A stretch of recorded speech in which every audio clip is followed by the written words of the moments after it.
What if Tanjiro accepted Gyutaro's offer? Let's go through this entire timeline. Season 1 basically happens the same. Tanjiro's family gets killed. He stays at the old man's house, comes back, sees his whole family dead. Gyu shows up, they fight, and Gyu sends him to Urokodaki. Tanjiro learns water breathing and trains like normal. He cuts the rock in half, goes to final selection, kills the hand demon, then after that he fights the swamp demons, the drum demon, and other demons. He meets Inosuke and Zenitsu, and then finally we get to Rui's mountain. He defeats most of Rui's family until he gets to Rui. Then he unlocks sun breathing, and Nezuko helps with her blood demon art. After that arc ends, we get to the Hashira meeting. They ask why he's traveling with a demon. They settle that because Gyu and Urokodaki vouch for him, and the master allows it. After that, the Mugen train happens the same way. Rengoku still dies to Upper Moon 3 Akaza. And now we move into the Entertainment District arc, and now we're probably gonna skip most of the dialogue. So Tengen tries to take the girls, and Tanjiro jumps in and volunteers Inosuke and Zenitsu to go with him.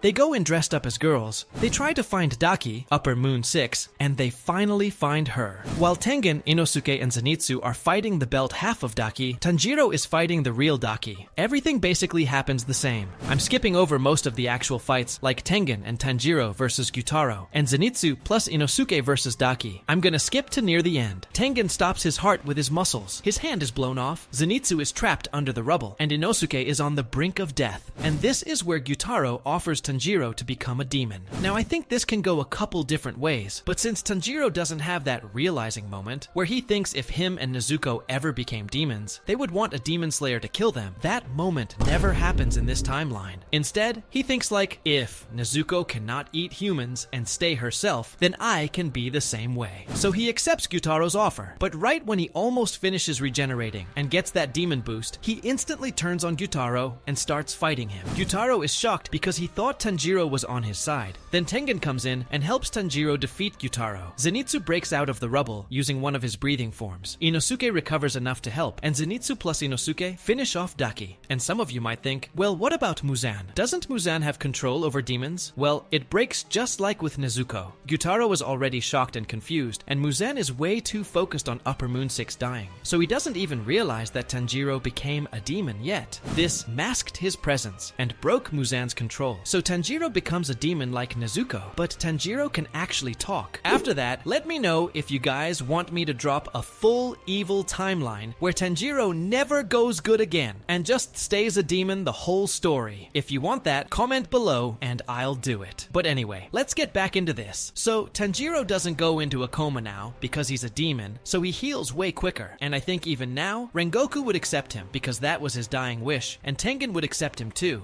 But you already know some of the other Hashira would still be very iffy about training a demon, but I still think they would end up training him eventually because Tanjiro is still loyal to humans. So instead of 3 months in a coma, he's 3 months training. He learns how to regen properly, they study him, they test him, he learns how his demon body works, and he also starts to fight and use his breathing differently. During this 3-month training period, his blood demon art shows up. And like I said in my last video when I did, what if the whole Koboko squad became demons? Tanjiro, Zenitsu, Inosuke, Genya, Kanao. I said Tanjiro's blood demon art would basically be like Kokushibo's. You know how Kokushibo had those crescent moon blades that come off his sword? Tanjiro's would be the flame version. So basically, when he uses sun breathing as a demon, the flames literally come off his sword, like actual burning flame lines, just like the anime. It boosts the damage like crazy and looks scary. So after those 3 months, and since nobody is bringing him a new sword, Tanjiro leaves and travels to the Swordsmith village. Everything plays out the same. He trains with the doll, he meets Muichiro, he meets Mitsuri, he meets Genya, and now we're gonna skip directly to the part where Muichiro clamps Tanjiro's nose and Upper Moon 4. Arrives and everything basically happens almost exactly the same, but Muichiro still gets blasted away, and Tanjiro, Genya, and Nezuko still have to fight all the 4 emotion clones. They do everything just like the original timeline, but Tanjiro can actually fight way better here, because he's a demon now. So when he's fighting that clone with the wings and the sound and all that, he wouldn't be hurt like that. He wouldn't have to struggle through his eardrums bursting. He doesn't have to fight through the pain. He can just regen. So he can fight that clone way better and basically almost kill it on his own. And then he comes in and saves Nezuko and Genya, just like the original, and then they still knock down all the houses. Nezuko gets trapped under the rubble, and she grabs Tanjiro's blade, puts her blood on it, activates her blood demon art, and gives him the red blade, which is super OP. He cuts down all 4 clones, while Genya and Nezuko try to kill the main body. Genya realizes he can't decapitate it, so they switch positions, and Tanjiro tries to do it. Now we're gonna cut back to Muichiro here. Muichiro is fighting Upper Moon 5, Gyoko, and that basically happens exactly the same. He unlocks the Demon Slayer mark, gets his new sword, and whoops his ass. So that all plays out exactly like the original timeline. Mitsuri comes back to the village, takes down all the fish monsters going everywhere, saves the chief, and then helps Tanjiro hold off the main emotion clone that combined all 4 into one. Mitsuri holds him off while Tanjiro, Genya, and Nezuko go fight the real body. Muichiro comes back, throws Tanjiro his sword, but here's the big twist. Tanjiro is a demon now, so Nezuko is not the only one getting burned by sunlight. Tanjiro is actually burning too. He grabs the sword and finishes the decapitation anyway, but by the time sunlight hits him full force, he starts burning like Nezuko and starts accepting his death like, oh, well, at least we tried, Nezuko. But then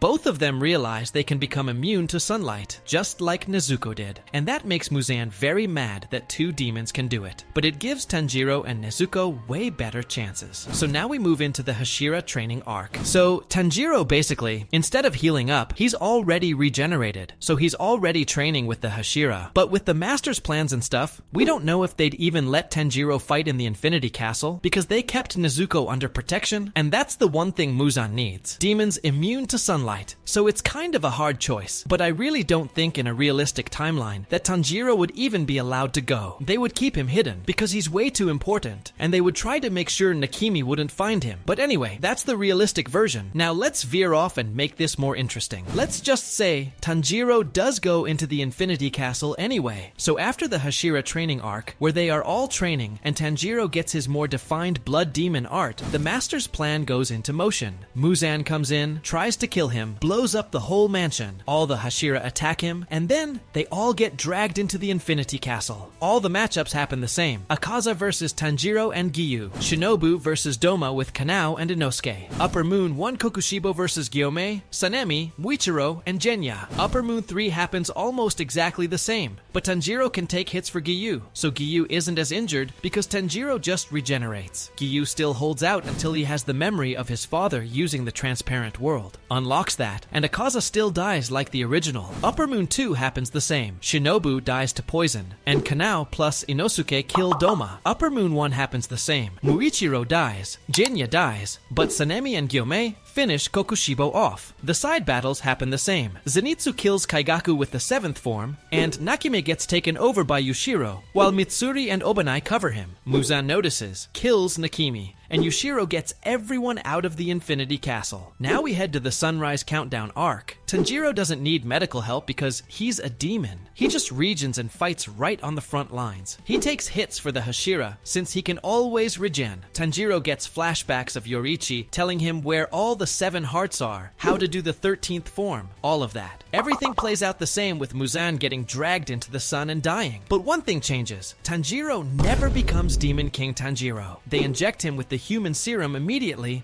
and he becomes human again, just like Nezuko. That breaks the Demon Slayer mark curse, so Tanjiro and Nezuko both live past 25. The only Hashira that survive this version are Sanemi and Giyu, but Giyu is missing an arm, and Sanemi is missing a few fingers. They still die at 25 because they have the mark, but Tanjiro gets to live with Kanao, and Nezuko gets to live free too. So that's how this timeline ends. Click on this video right here.